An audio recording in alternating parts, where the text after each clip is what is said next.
വിമാനങ്ങളെ ഇഷ്ടപ്പെടുന്ന എല്ലാ മലയാളി സുഹൃത്തുക്കൾക്കും എയർക്രാഫ്റ്റ് ടെക് മലയാളത്തിൻ്റെ പുതിയൊരു വീഡിയോയിലേക്ക് സ്വാഗതം.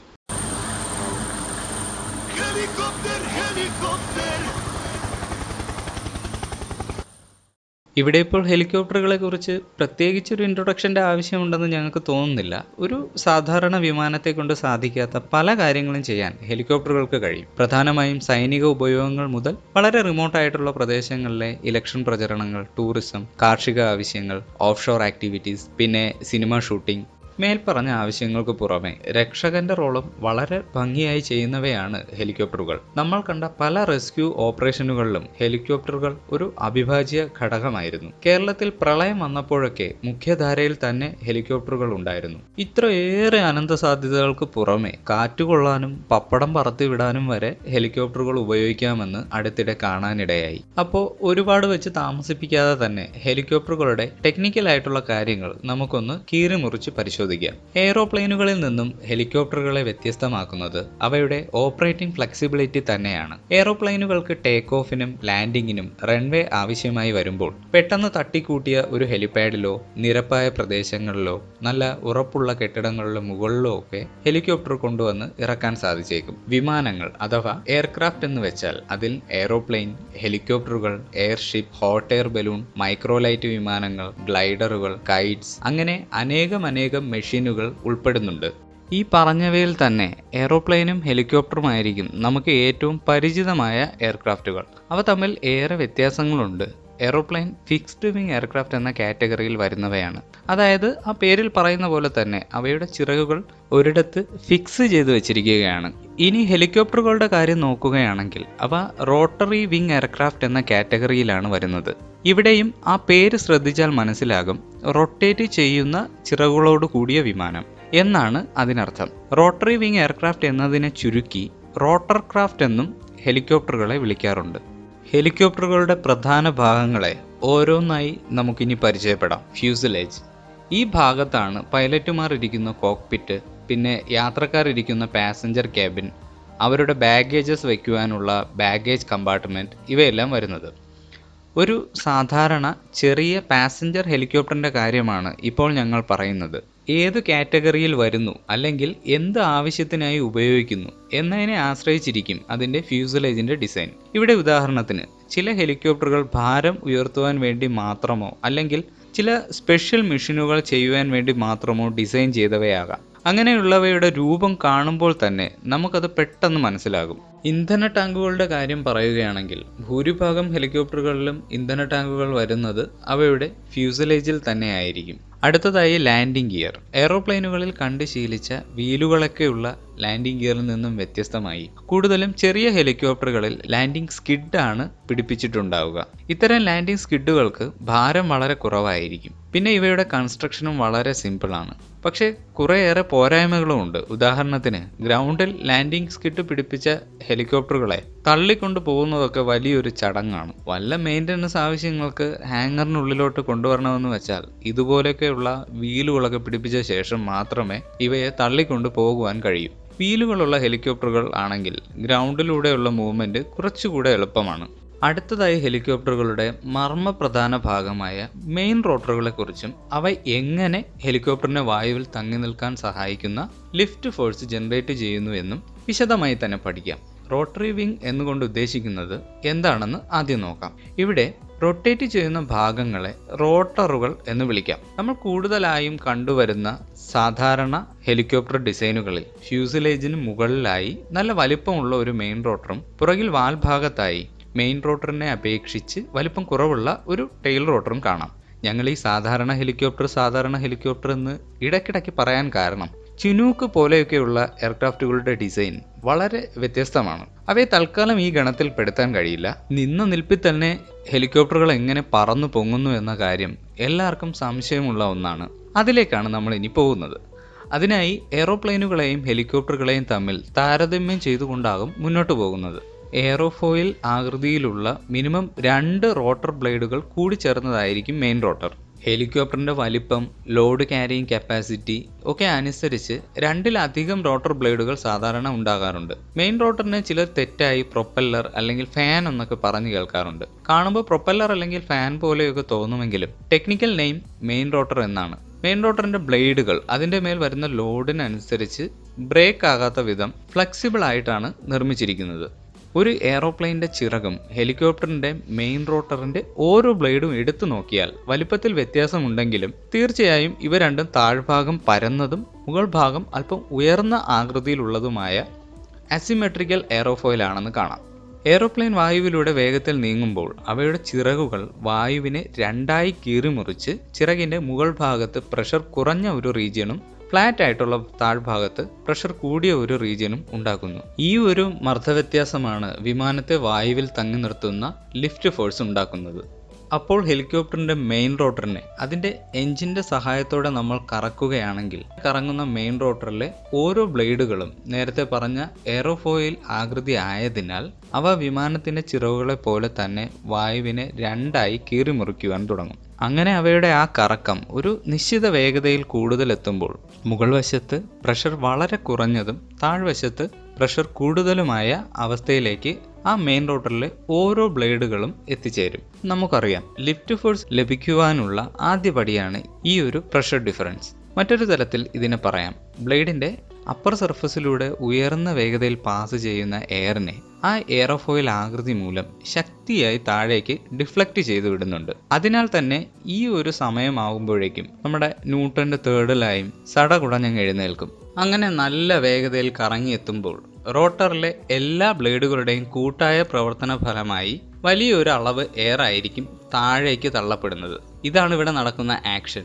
ഇതിന്റെ റിയാക്ഷൻ ആകട്ടെ ചുറ്റുപാടുമുള്ള എയർ ഹെലികോപ്റ്ററിനെ മുകളിലേക്ക് തള്ളിവിടുന്നു. ചുരുക്കത്തിൽ പറഞ്ഞാൽ മുകളിൽ നിന്ന് എയർ വലിച്ചെടുത്ത് താഴേക്ക് തള്ളിവിട്ട് അതിന്റെ ഫലമായി ഉണ്ടാകുന്ന റിയാക്ഷൻ ഫോഴ്സ് ഉപയോഗിച്ച് പറന്നു പൊങ്ങുന്നു. പക്ഷേ ഹെലികോപ്റ്റർ ടേക്ക് ഓഫ് ചെയ്യുന്ന സമയത്ത് മറ്റ് ചില കാര്യങ്ങൾ കൂടെ സംഭവിക്കുന്നുണ്ട്. അത് എളുപ്പത്തിൽ മനസ്സിലാക്കുവാനായി എയ്റോപ്ലെയിനിന്റെ ടേക്ക് ഓഫുമായി നമ്മുടെ ഹെലികോപ്റ്ററിന്റെ ടേക്ക് ഓഫിനെ ഒന്ന് കമ്പയർ ചെയ്ത് നോക്കിയാലോ. ടേക്ക് ഓഫിന്റെ സമയത്ത് എയ്റോപ്ലെയിനിന്റെ എഞ്ചിനിൽ നിന്ന് ലഭിക്കുന്ന പവർ ഔട്ട്പുട്ട് വളരെ കൂടുതലായിരിക്കുന്നതിനാൽ എയ്റോപ്ലെയിൻ നല്ല വേഗതയിൽ മുന്നോട്ട് നീങ്ങുന്നുണ്ടാകും.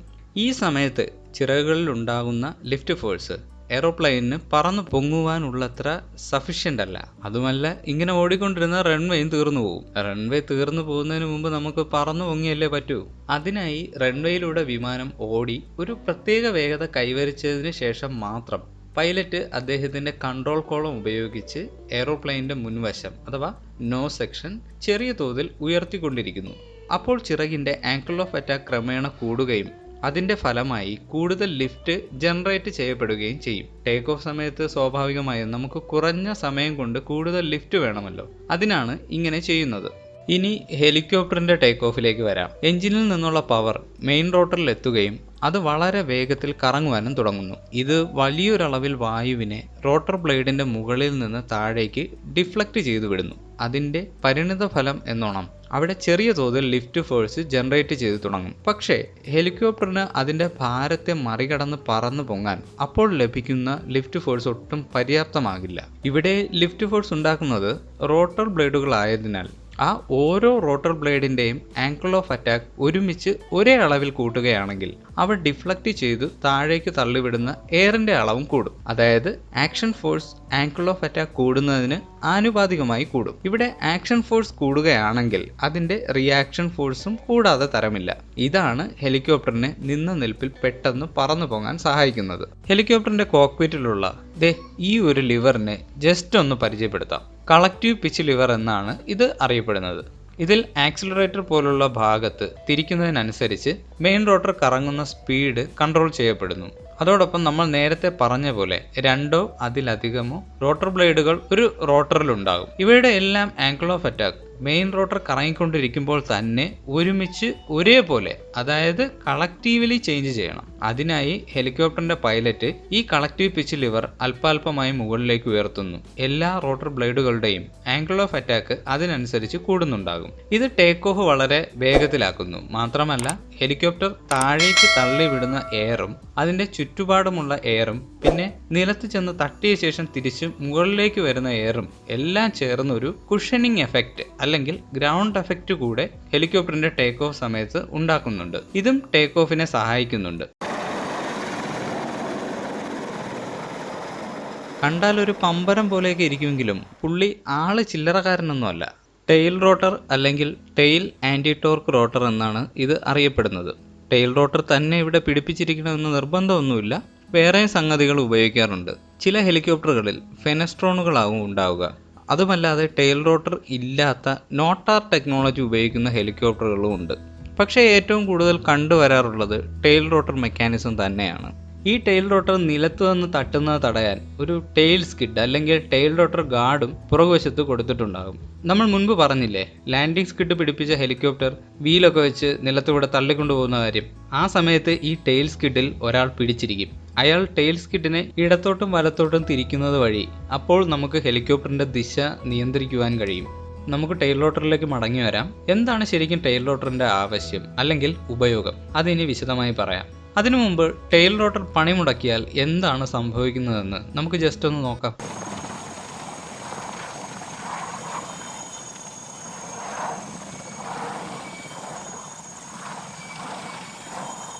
ഇതിൻ്റെ കാരണം പറഞ്ഞുതരാം. മെയിൻ റോട്ടർ എന്നൊരു വലിയ സംഗതി നല്ല വേഗതയിൽ ഒരു ദിശയിൽ അങ്ങനെ കറങ്ങുമ്പോൾ നമ്മുടെ ന്യൂട്ടന്റെ മൂന്നാം ചലന നിയമത്തിന് അതും കണ്ട് അങ്ങനെ വെറുതെ ഇരിക്കാൻ കഴിയില്ല. ഇവിടെ ന്യൂട്ടന്റെ മൂന്നാം ചലന നിയമം ഒരു പക്ക വില്ലൻ റോളാണ് ചെയ്യുന്നത്. അതാണ് ടെയിൽ റോട്ടർ പണിമുടക്കുമ്പോൾ ഹെലികോപ്റ്റർ അതിന്റെ മെയിൻ റോട്ടർ കറങ്ങുന്നതിന്റെ വിപരീത ദിശയിൽ മൊത്തത്തോടെ നിന്ന് കറങ്ങുന്നത്.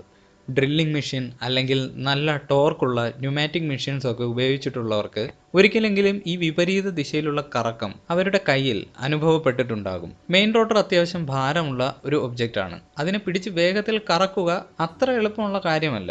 ഇവിടെ എൻജിൻ ആ ജോലി ചെയ്യുമ്പോൾ അത് കൊടുക്കുന്ന ടോർക്കിന് വിപരീതമായി ഒരു ഫോഴ്സ് തിരിച്ചു കിട്ടുന്നുണ്ട്. ആ ഒരു ടോർക്ക് ഹെലികോപ്റ്ററിന്റെ ഫ്യൂസലേജിനെ ശക്തമായി തിരിച്ചു പിടിച്ച് കറക്കുന്നു. ഇത് എന്തായാലും ഒഴിവാക്കിയേ പറ്റൂ. നമ്മൾ വിചാരിക്കുന്ന രീതിയിൽ ഹെലികോപ്റ്ററിനെ മെരുക്കി നിർത്താൻ എന്തെങ്കിലും വഴി നോക്കണം. അതെ, അവിടെയാണ് ശരിക്കും ടെയിൽ റോട്ടർ രക്ഷയ്ക്കെത്തുന്നത്. ടെയിൽ റോട്ടർ എന്നത് ബേസിക്കലി എയറോഫോയിൽ ഡിസൈനിൽ തന്നെ നിർമ്മിച്ച, എന്നാൽ മെയിൻ റോട്ടറുകളെ അപേക്ഷിച്ച് വളരെ വലിപ്പം കുറഞ്ഞ ബ്ലേഡുകൾ കൂടി ചേർന്ന ഒരു അസംബ്ലിയാണ്. പ്രൊപ്പല്ലർ പിടിപ്പിച്ച എയറോപ്ലെയിനുകളിൽ പ്രൊപ്പല്ലർ നല്ല വേഗതയിൽ കറങ്ങുമ്പോൾ അവ ഉണ്ടാക്കുന്ന ത്രസ്റ്റ് ഫോഴ്സ് എയറോപ്ലെയിനെ മുന്നോട്ട് വലിച്ചുകൊണ്ട് പോകുന്നു. അവിടെ പ്രൊപ്പല്ലർ ചെയ്യുന്ന പ്രവൃത്തിക്ക് സമാനമായ കാര്യം തന്നെയാണ് ഇവിടെ ഒരു ഹെലികോപ്റ്ററിന്റെ ടെയിൽ റോട്ടറും ചെയ്യുന്നത്. ഹെലികോപ്റ്ററിന്റെ സെന്റർ ഓഫ് മാസിൽ നിന്നും ഒരു നിശ്ചിത അകലത്തിൽ ചരിച്ചാണ് ഇവ പിടിപ്പിച്ചിരിക്കുന്നത്. അതുകൊണ്ട് തന്നെ നല്ല വേഗതയിൽ ടെയിൽ റോട്ടർ കറങ്ങുമ്പോൾ അതുണ്ടാക്കുന്ന സൈഡ് ത്രസ്റ്റ് ഫോഴ്സ്, ഇവിടെ അതിനെ ആന്റി ടോർക്ക് ഫോഴ്സ് എന്ന് പറയാം, അത് ഹെലികോപ്റ്ററിന്റെ വാൽ ഭാഗത്തെ അനങ്ങാതെ പിടിച്ചു നിർത്തുന്നു. മെയിൻ റോട്ടറും പിന്നെ ടെയിൽ റോട്ടറും ഇവർ രണ്ടു പേർക്കും കറങ്ങണമെങ്കിൽ ഒരു പവർ സോഴ്സ് കൂടിയേ തീരൂ. അതായത് ഇനി പറഞ്ഞു വരുന്നത് ഹെലികോപ്റ്ററുകളുടെ എഞ്ചിനുകളെ കുറിച്ചാണ്. ടോർക്ക് പ്രൊഡ്യൂസിംഗ് എഞ്ചിൻസിന്റെ കാറ്റഗറിയിൽ വരുന്ന ടർബോ ഷാഫ്റ്റ് എഞ്ചിനുകളാണ് ഹെലികോപ്റ്ററുകളിൽ കൂടുതലായി ഉപയോഗിച്ചു വരുന്നത്. ചെറിയ ഹെലികോപ്റ്ററുകളിൽ സാധാരണ പിസ്റ്റൺ എഞ്ചിനുകളാണ് ഉപയോഗിക്കാറ്. എന്നിരുന്നാലും വലിപ്പം തീരെ കുറഞ്ഞ ടർബൈൻ എഞ്ചിനുകളും ചില കുഞ്ഞൻ ഹെലികോപ്റ്ററുകളിൽ ഉപയോഗിച്ച് കാണാറുണ്ട്. ടർബോ ഷാഫ്റ്റ് എഞ്ചിനിലേക്ക് വരാം.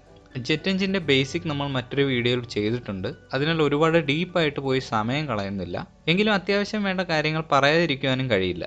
ഒരു ടർബോ ഷാഫ്റ്റ് എഞ്ചിൻ പ്രവർത്തിക്കുമ്പോൾ അന്തരീക്ഷ വായു എയർ ഇൻലെറ്റ് വഴി ആദ്യമായി എഞ്ചിന്റെ കംപ്രസർ സെക്ഷനിൽ എത്തുന്നു. അവിടെ വെച്ച് ആ എയർ നന്നായി കംപ്രസ് ചെയ്യപ്പെട്ടതിന് ശേഷം കമ്പസ്റ്റൻ ചേംബറിലേക്ക് കടത്തിവിട്ട് അതിനെ ഫ്യൂവലുമായി മിക്സ് ചെയ്ത് നന്നായി കത്തിക്കുന്നു.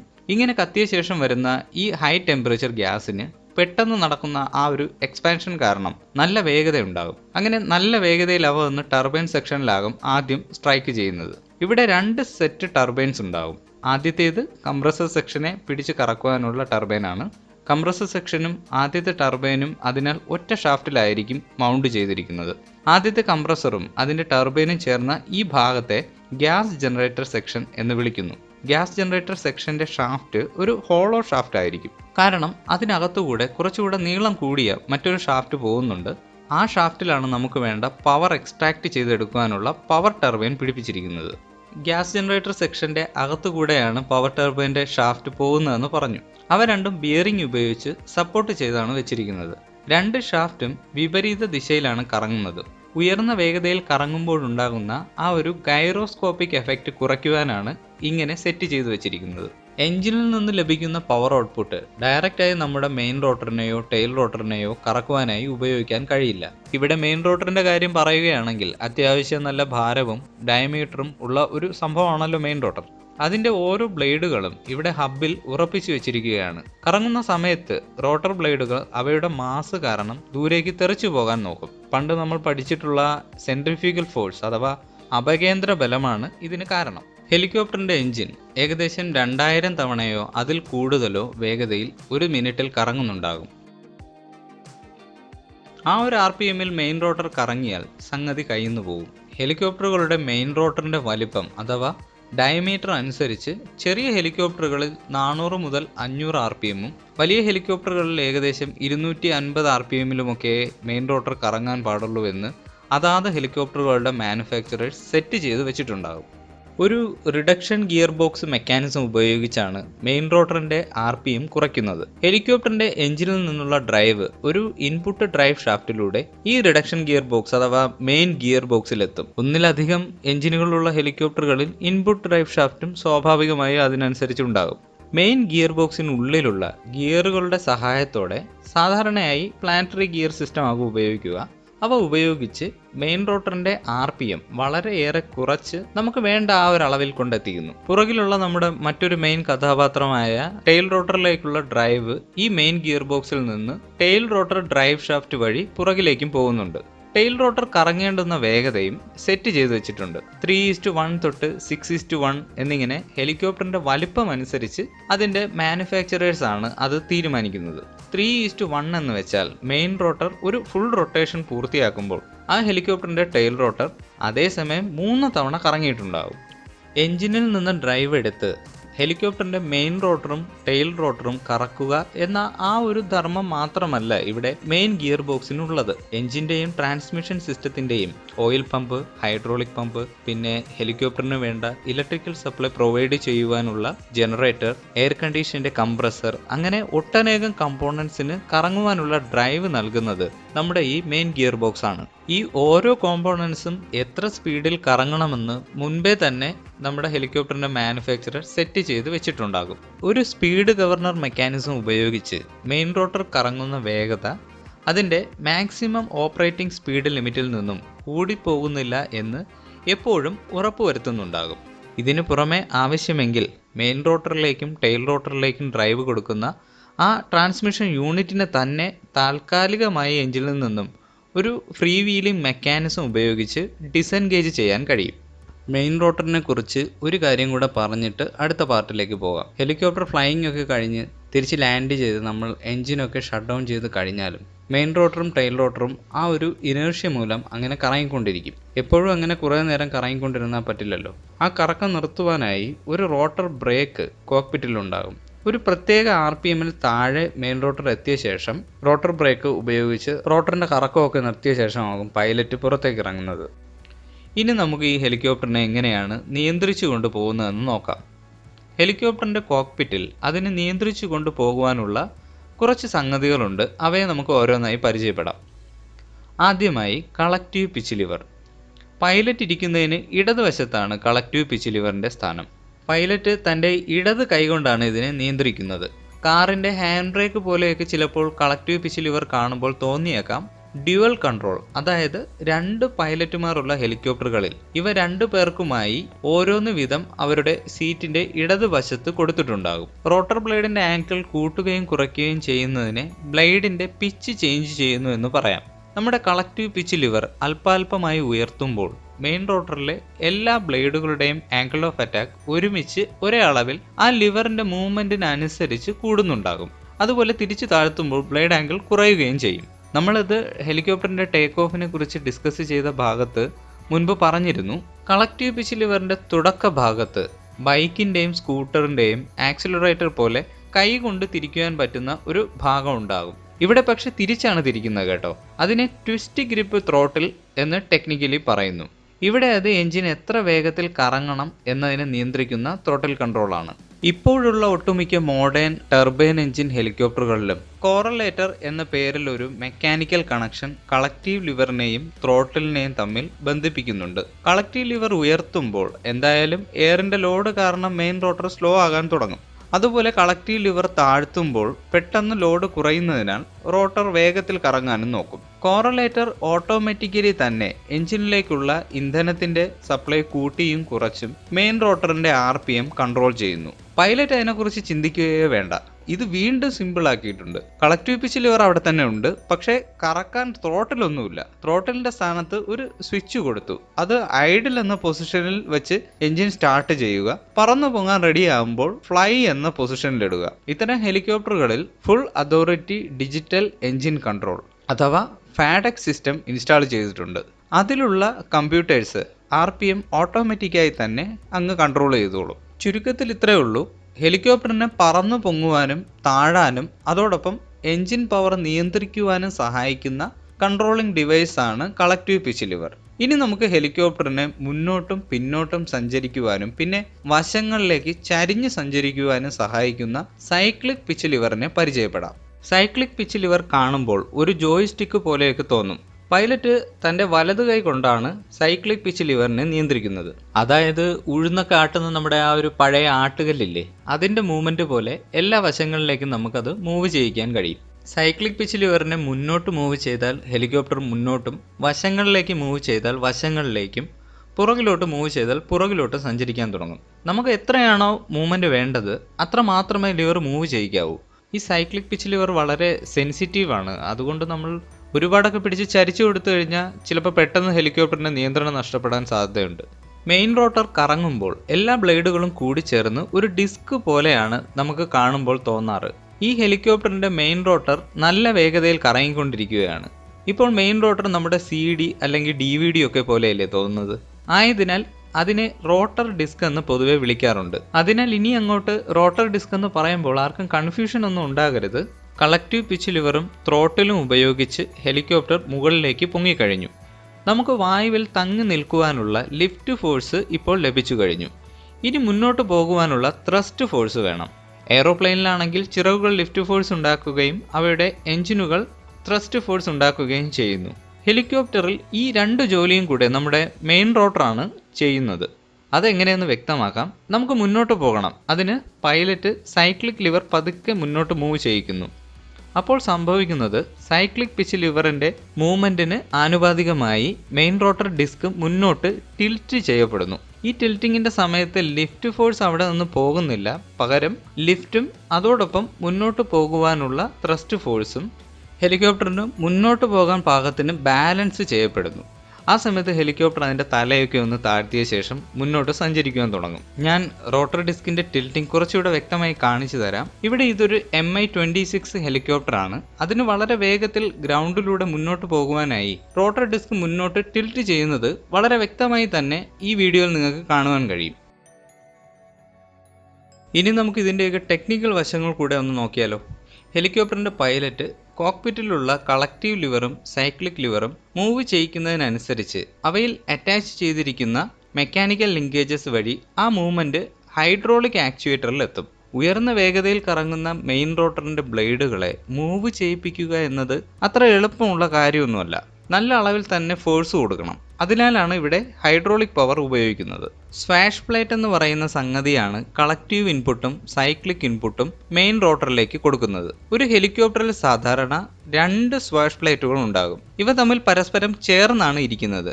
എന്നിരുന്നാലും ബിയറിങ്ങുകൾ ഉപയോഗിച്ച് സെപ്പറേറ്റ് ചെയ്തിട്ടുണ്ട്.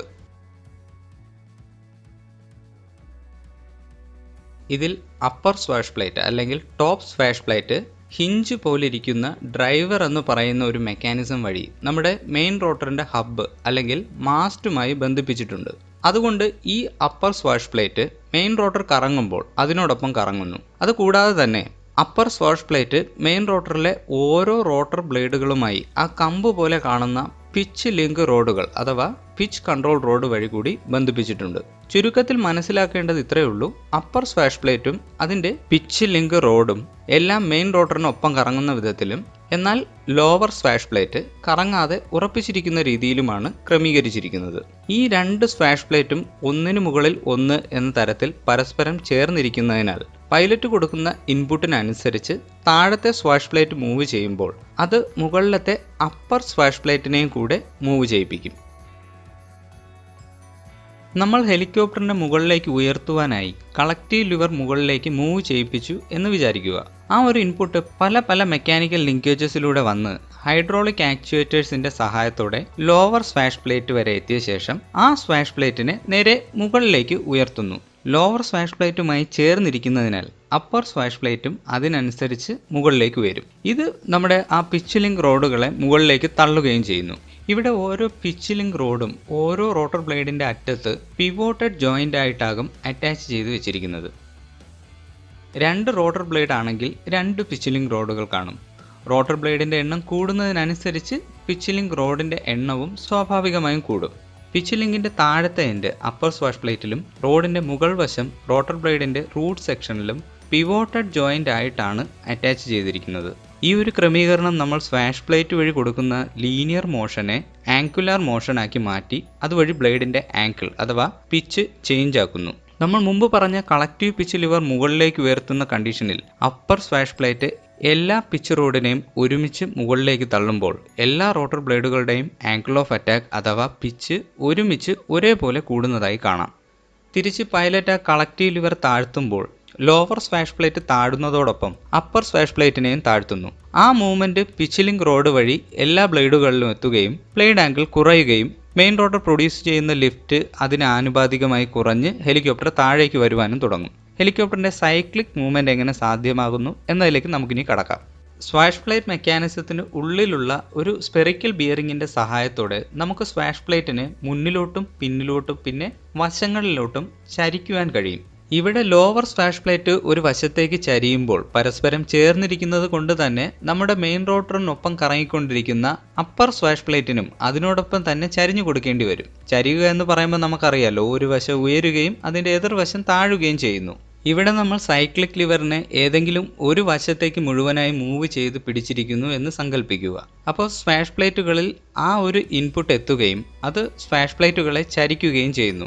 എളുപ്പത്തിൽ മനസ്സിലാക്കുവാൻ സ്വാഷ് പ്ലേറ്റിന്റെ ഉയർന്നു നിൽക്കുന്ന ഭാഗത്തെ എ എന്നും താഴ്ന്നു നിൽക്കുന്ന ഭാഗത്തെ ബി എന്നും കരുതുക. സ്വാഷ് പ്ലേറ്റ് അപ്പോൾ അങ്ങനെ ചരിഞ്ഞു നിൽക്കുകയാണ്.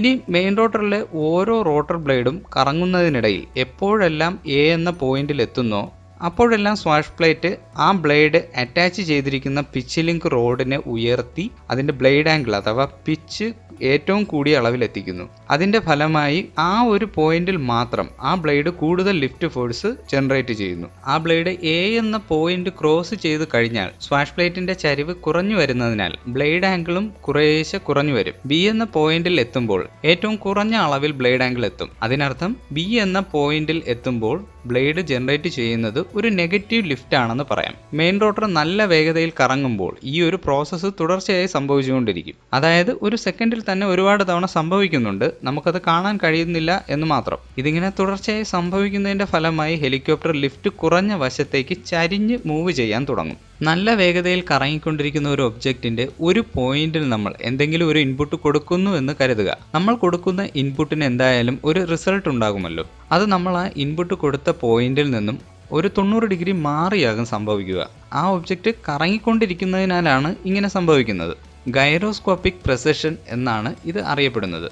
ഹെലികോപ്റ്ററിന്റെ മെയിൻ റോട്ടറും ഉയർന്ന വേഗതയിൽ കറങ്ങുന്ന ഒന്നാണ്. അതിനാൽ ഗൈറോസ്കോപ്പിക് പ്രെസിഷൻ ഇവിടെയും ആപ്ലിക്കബിൾ ആകുന്നുണ്ട്. അതുകൊണ്ട് തന്നെ ഹെലികോപ്റ്റർ മാനുഫാക്ചറേഴ്സ് സ്വാഷ് പ്ലേറ്റ് മെക്കാനിസത്തിന്റെ മൂവ്മെന്റിൽ ഈ ഒരു പ്രശ്നം സോൾവ് ചെയ്യത്തക്ക രീതിയിൽ അഡ്ജസ്റ്റ്മെന്റുകൾ ചെയ്തു വെച്ചിട്ടുണ്ടാകും. നമ്മൾ മൂവ് ചെയ്യാൻ ഉദ്ദേശിക്കുന്ന പോയിന്റിൽ റോട്ടർ ബ്ലേഡ് കറങ്ങി എത്തുന്നതിന് 90 ഡിഗ്രി മുമ്പ് തന്നെ നമുക്ക് വേണ്ട രീതിയിൽ സ്വാഷ് പ്ലേറ്റുകൾ ചരിച്ചങ്ങ് വെച്ചു കൊടുക്കും. ഓടുന്ന പട്ടിക്ക് ഒരു മുഴം മുമ്പേ എറിയുക എന്ന് കേട്ടിട്ടില്ലേ? ഇവിടെ ഒരു 90 ഡിഗ്രി മുമ്പേ എറിയുന്നു, അത്രേ ഉള്ളൂ. അങ്ങനെ സെറ്റ് ചെയ്ത് വെച്ചാൽ മാത്രമേ നമ്മൾ ഉദ്ദേശിക്കുന്ന ഡയറക്ഷനിൽ ഹെലികോപ്റ്റർ പോവുകയുള്ളൂ.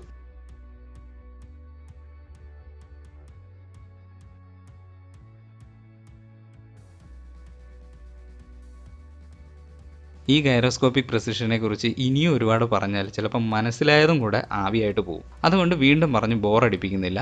അടുത്തതായി നമ്മുടെ ടെയിൽ റോട്ടർ നമുക്ക് വേണ്ടി വെയിറ്റ് ചെയ്യുകയാണ്. ഇനി അദ്ദേഹത്തെക്കുറിച്ച് പറയാം. ഹെലികോപ്റ്റർ പറന്നു പൊങ്ങിയ ശേഷം വശങ്ങളിലേക്ക് ചരിയാതെ തന്നെ ടെയിൽ റോട്ടറുകളുടെ സഹായത്തോടെ അവയ്ക്ക് ഇടത്തോട്ടോ വലത്തോട്ടോ അവയുടെ മുൻവശം അഥവാ നോസ് സെക്ഷൻ തിരിക്കുവാൻ കഴിയും. എയ്റോപ്ലെയിനുകളുടെ പ്രവർത്തനത്തെക്കുറിച്ച് നമ്മൾ ചെയ്ത വീഡിയോയിൽ പറഞ്ഞ പോലെ തന്നെ യോയിങ് മൂവ്മെൻ്റ് ആണ് ഇവിടെയും നടക്കുന്നത്. പക്ഷേ ഇവിടെ അതിനായി കോക്പിറ്റിൽ റഡർ പെഡലുകൾക്ക് പകരം ആൻറ്റി ടോർക്ക് പെഡൽസ് ആണ് നൽകിയിരിക്കുന്നത്.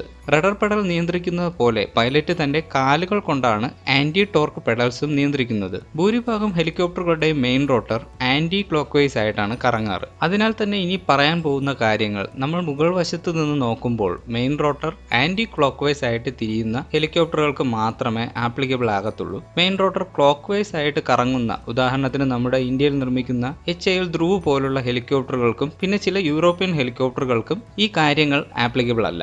Main rotor anticlockwise അല്ലെങ്കിൽ ഇടത്തോട്ട് കറങ്ങുമ്പോൾ ഹെലികോപ്റ്ററിന്റെ നോസ് സെക്ഷൻ വലത്തോട്ട് തിരിയുവാൻ നോക്കും. ടെയിൽ റോട്ടറിന്റെ ധർമ്മം എന്ന് പറയുന്നത് തന്നെ മെയിൻ റോട്ടർ കറങ്ങുന്നത് മൂലം ഉണ്ടാകുന്ന ഹെലികോപ്റ്ററിന്റെ ആ തിരിച്ചുള്ള കറക്കത്തെ പിടിച്ചു നിർത്തുക എന്നതാണ്. അതിനുവേണ്ടി ടെയിൽ റോട്ടർ ഉണ്ടാക്കുന്ന ത്രസ്റ്റ് ഫോഴ്സ് കൂട്ടിയും കുറച്ചുമാണ് ഹെലികോപ്റ്ററിന്റെ yawing movement സാധ്യമാക്കുന്നത്.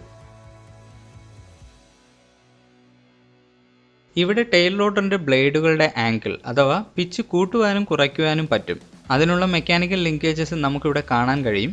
Main rotor anti clock vice ആയിട്ട് ഇടത്തോട്ട് കറങ്ങുമ്പോൾ നോസ് സെക്ഷൻ ക്ലോക്ക് വൈസ് ആയിട്ട് വലത്തോട്ട് കറങ്ങാൻ നോക്കും. അത് സംഭവിക്കാതിരിക്കാൻ അതാത് ഹെലികോപ്റ്ററിന്റെ മാനുഫാക്ചറർ സെറ്റ് ചെയ്തു വെച്ച ഒരു ബ്ലേഡ് ആംഗിൾ ഉണ്ടാകും. നോർമൽ ഓപ്പറേഷനിൽ ആ ഒരു ബ്ലേഡ് ആംഗിളിലാകും ടെയിൽ റോട്ടറിലെ ഓരോ ബ്ലേഡുകളും ഉണ്ടാകുക. ഇനി ഹെലികോപ്റ്ററിനെ ഇടത്തേക്ക് തിരിക്കണമെന്ന് വിചാരിക്കുക. പൈലറ്റ് ഇടതുവശത്തെ ആൻറ്റി ടോർക്ക് പെഡൽ പതിയെ ചവിട്ടുന്നതിനനുസരിച്ച് നല്ല വേഗതയിൽ കറങ്ങിക്കൊണ്ടിരിക്കുന്ന ടെയിൽ റോട്ടറിന്റെ ബ്ലേഡ് ആംഗിൾ കൂടാൻ തുടങ്ങും. അത് കൂടുതൽ അളവിൽ എയറിനെ ഡിഫ്ലക്ട് ചെയ്ത് വിട്ട് കൂടുതൽ ത്രസ്റ്റ് ഫോഴ്സ് ഉണ്ടാക്കുന്നു. ഇനി നമ്മൾ വലത്തേക്ക് തിരിയുവാനുള്ള ഇൻപുട്ടാണ് കൊടുക്കുന്നതെങ്കിൽ ടെയിൽ റോട്ടർ എന്തായാലും ടെയിൽ സെക്ഷൻ ശക്തിയായി ഹോൾഡ് ചെയ്ത് പിടിച്ചിരിക്കുകയല്ലേ. ആ പിടുത്തത്തെ ഒന്ന് അയച്ചു കൊടുത്താൽ മതിയാകും. പക്ഷേ ഒരു പരിധിയിൽ കൂടുതൽ അയഞ്ഞു പോയാൽ പിന്നെ നല്ല വേഗതയിൽ ഹെലികോപ്റ്റർ തിരിച്ചു കറങ്ങാൻ തുടങ്ങും. അത് പിന്നെ ടെയിൽ റോട്ടറിന്റെ കയ്യിൽ നിന്നെന്ന് വരില്ല.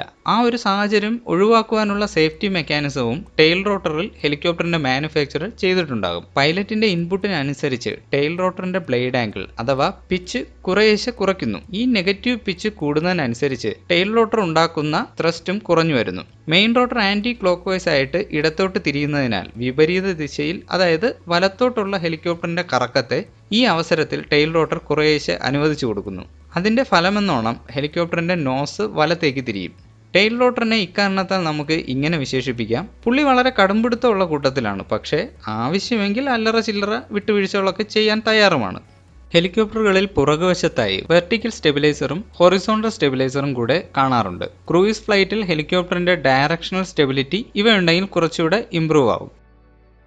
എയറിൽ അങ്ങോട്ടും ഇങ്ങോട്ടും മൂവ് ചെയ്യാതെ ഹോവർ ചെയ്ത് നിൽക്കാൻ ഹെലികോപ്റ്ററുകൾക്ക് കഴിയും. രക്ഷാപ്രവർത്തനങ്ങളിലും ചില സ്പെഷ്യൽ മിഷനുകളിലും ഹെലികോപ്റ്ററുകളെ മറ്റ് എയർക്രാഫ്റ്റുകളിൽ നിന്നും വ്യത്യസ്തമാക്കുന്നത് അതിന്റെ ഹോവർ ചെയ്യുവാനുള്ള ഈ ഒരു കഴിവ് തന്നെയാണ്. കാണുമ്പോൾ സിമ്പിളായിട്ട് തോന്നുമെങ്കിലും അത് വളരെ ഭംഗിയായി നടത്തണമെങ്കിൽ പൈലറ്റ് നന്നായി തന്നെ കഷ്ടപ്പെടണം. പ്രത്യേകിച്ച് ചെറിയ ഹെലികോപ്റ്ററുകളിൽ. ഹെലികോപ്റ്ററുകളുടെ എഞ്ചിനുകളിൽ നിന്നും മാക്സിമം പവർ നമുക്ക് വേണ്ടി വരുന്നത് ടേക്ക് ഓഫ് സമയത്തല്ല.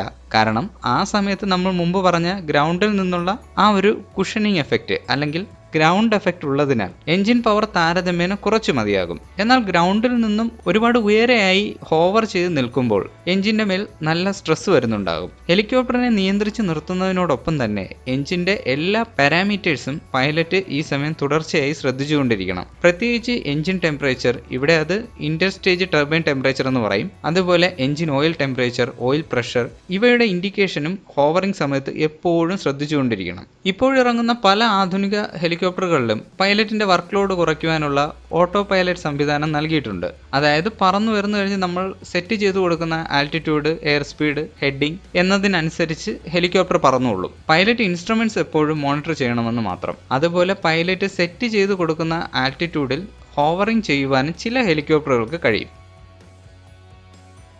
നമ്മൾ മലയാളികൾക്ക് ഹെലികോപ്റ്റർ എന്ന വാക്ക് കേൾക്കുമ്പോൾ ആദ്യം മനസ്സിൽ തെളിഞ്ഞു വരുന്നത് നമ്മുടെ എല്ലാം പ്രിയങ്കരനായ അനശ്വര നടൻ ജയന്റെ ഓർമ്മകളാണ്. ആ അപകടത്തെക്കുറിച്ചും അത് സംഭവിക്കാനിടയായ സാഹചര്യങ്ങളെക്കുറിച്ചും നമുക്ക് ഹെലികോപ്റ്ററിന്റെ സേഫ്റ്റിയെ സംബന്ധിക്കുന്ന അടുത്ത വീഡിയോയിൽ ചർച്ച ചെയ്യാം.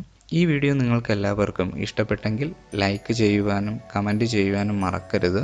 നിങ്ങളെപ്പോലെ തന്നെ വിമാനങ്ങളെ ഇഷ്ടപ്പെടുന്ന അല്ലെങ്കിൽ വിമാനങ്ങളുടെ ടെക്നിക്കൽ വശങ്ങളെക്കുറിച്ച് മലയാളത്തിൽ അറിയാൻ ആഗ്രഹമുള്ള സുഹൃത്തുക്കൾ നിങ്ങൾക്കുണ്ടെങ്കിൽ ഞങ്ങളുടെ വീഡിയോസ് അവർക്കും കൂടെ ഷെയർ ചെയ്തു കൊടുക്കാൻ മറക്കരുത്. നിങ്ങൾ ആദ്യമായിട്ടാണ് ഞങ്ങളുടെ വീഡിയോസ് കാണുന്നതെങ്കിൽ സബ്സ്ക്രൈബ് ചെയ്യുന്ന കാര്യം കൂടെ ദയവായി ഒന്ന് പരിഗണിക്കുക. അപ്പോൾ അടുത്ത വീഡിയോയുമായി കാണുന്നതുവരെ ഏവർക്കും സുരക്ഷിതമായ വിമാനയാത്ര ആശംസിക്കുന്നു. ബൈ.